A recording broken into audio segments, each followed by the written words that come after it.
اللہ ताला ने बेशुमार शख्सियात को इंसानियत की इस्लाह के लिए पैदा किया, जिनको अल्लाह ताला ने अपना दोस्त कहा।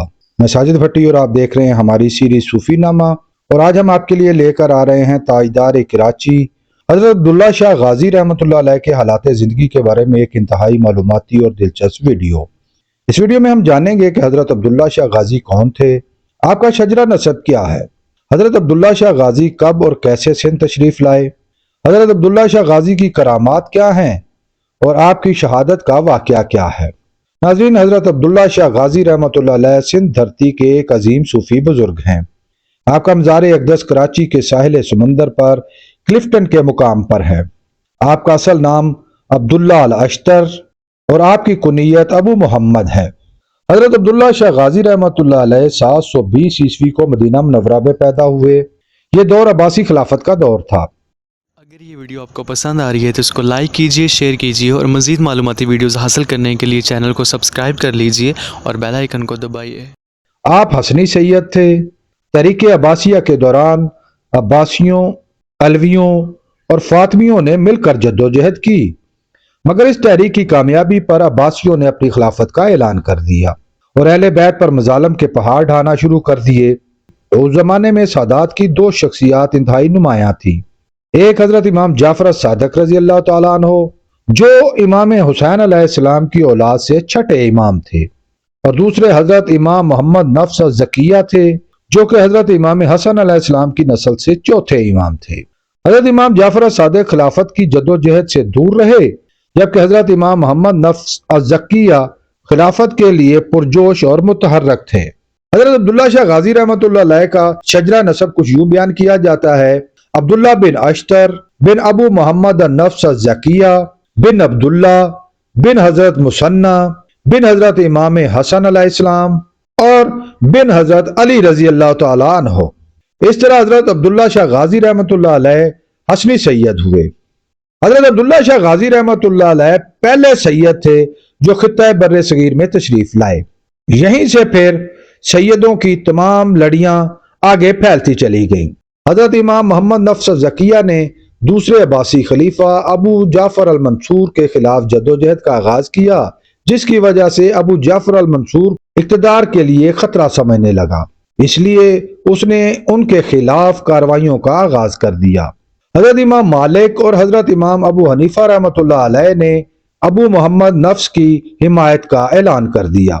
इमाम मोहम्मद नफ्स ज़किया ने अपने भाई इब्राहिम और अपने बेटे अब्दुल्ला अल अश्तर को बसरा इराक भेजा ताकि वो लोगों को अपने साथ मिलाएं। उस जमाने में सिंध का गवर्नर और आमिल उमर बिन हफस था, जो कि नफ्स ज़किया का हामी था। हजरत नफ्स ज़किया ने अपने बेटे को इराक से सिंध जाने का कहा। आप घोड़ों के बड़े ताजर थे।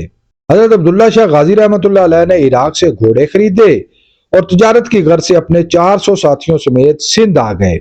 आप सन 738 ईस्वी को सिंध में तशरीफ लाए। उमर बिन हफ्स ने आपका पुरतबाक इस्तकबाल किया। दूसरी तरफ खलीफा अबू जाफर अल मंसूर की इमा पर हजरत इमाम मोहम्मद नफ्स ज़किया और उनके भाई इब्राहिम को कत्ल कर दिया गया। जनाब इब्राहिम को दीवार में चुनवा दिया गया। जब खलीफा अल मंसूर को अब्दुल्ला शाह गाजी रहमतुल्लाह अलैह की सिंध में मौजूदगी का इल्म हुआ तो उसने उमर बिन हफ्स को अब्दुल्ला अल अश्तर के खिलाफ कार्रवाई के अहकामात दिए, मगर उमर बिन हफ्स ने इससे गुरेज ही किया। आखिर खलीफा अल मंसूर ने हश्शाम बिन उमर को सिंध का गवर्नर बना दिया और उसे हजरत अब्दुल्ला शाह गाजी रहमतुल्लाह अलैह को कत्ल करने का हुक्म दिया। आखिर हश्शाम बिन उमर ने अपने भाई कफील बिन उमर को लश्कर देकर आपके पीछे भेजा। सिंध के साहिली इलाके पर दोनों अफवाज के दरमियान जंग हुई। इस जंग में हजरत अब्दुल्ला शाह गाजी रहमतुल्लाह अलैह को शहीद कर दिया गया। आपकी तारीख शहादत 773 ईस्वी बयान की जाती है। आपके मुरीदीन ने आपकी लाश को बेतौकीरी से बचाने के लिए गायब कर दिया, फिर उनको लाकर कराची के समुंदर के किनारे एक रेतली पहाड़ी पर दफन किया, जहां आपका मजार शरीफ आज भी मौजूद है। ज़हबी, अबू अल फर्ज अस्फहानी और तिबरी ने भी इसी तरफ इशारा किया है। आपका एक बेटा मज़कूर है जिसका नाम मोहम्मद था, जिसकी वजह से आपकी कुनैयत अबू मोहम्मद थी। हज़रत अब्दुल्ला शाह गाजी रहमतुल्लाह अलैह के सिंध आने के हवाले से मुख्तलिफ रिवायात पाई जाती हैं। سہیل لاری اپنی کتاب تاریخ سندھ میں لکھتے ہیں کہ عبداللہ شاہ غازی رحمۃ اللہ علیہ ایک عرب تاجر تھے اور ایک تجارتی قافلے کے ساتھ سندھ میں تشریف لائے، جبکہ احمد داؤد پوتا لکھتے ہیں کہ حضرت عبداللہ شاہ غازی محمد بن قاسم کی فوج کے ساتھ سندھ آئے۔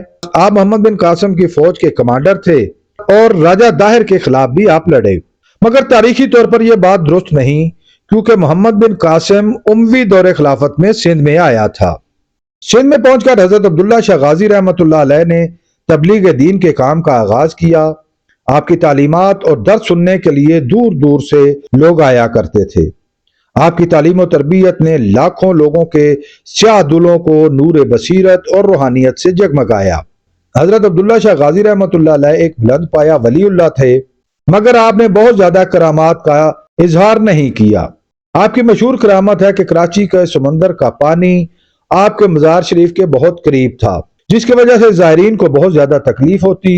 آپ نے پانی کو حکم دیا کہ پیچھے ہٹ جا، اور پھر پانی آپ کے مزار شریف سے بہت زیادہ پیچھے ہٹ گیا۔ آپ کے مزار شریف کے نیچے آپ کی چلہ گاہ میں ایک چشمہ بھی موجود ہے۔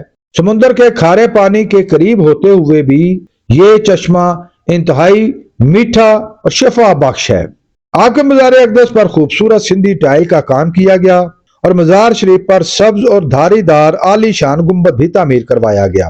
19ویں صدی تک آپ کا مزار شریف ایک ریتلے ٹیلے کی چوٹی پر چھوٹی سی کٹیا کی صورت میں موجود تھا۔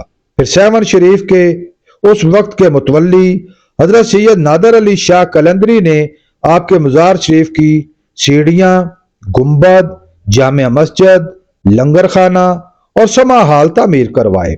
لنگر خانے میں زائرین اور نادار لوگوں کے لیے 2 وقت وسیع کھانے کا اہتمام کیا جاتا ہے۔ 1962 میں محکمہ اوقاف نے آپ کے مزار شریف کا انتظام سنبھالا۔ 2011 میں مشہور ہاؤسنگ سوسائٹی بیریا ٹاؤن کی انتظامیہ نے آپ کے مزار شریف کی تزئین و آرائش کروائی۔ 2010 عیسوی میں آپ کے مزار پر دہشت گردوں نے خودکش حملہ کیا، جس کے نتیجے میں 10 لوگ شہید اور 50 سے زائد زخمی ہوئے۔ ناظرین، حضرت عبداللہ شاہ غازی رحمۃ اللہ علیہ کا مزار شریف کراچی کی پہچان ہے۔ آپ کے مزار شریف پر ہر فرقے اور طبقے سے تعلق رکھنے والے لوگ حاضری کے لیے آتے ہیں اور وہاں قلبی سکون پاتے ہیں۔ محفل سما اور قوالی بھی بے قرار دلوں کو قرار بخشنے کا بڑا ذریعہ ہے۔ اللہ تعالیٰ آپ کے مزار اقدس پر کروڑوں رحمتیں نازل فرمائے۔ امید ہے کہ آپ کو ہماری یہ کاوش پسند آئی ہوگی۔ بہت جلد ہم ایک نئی اور معلوماتی ویڈیو لے کر آپ کے سامنے حاضر ہوں گے۔ اگر آپ اس ویڈیو کے بارے میں اپنی کوئی رائے دینا چاہیں تو کمنٹ باکس کا استعمال کریں۔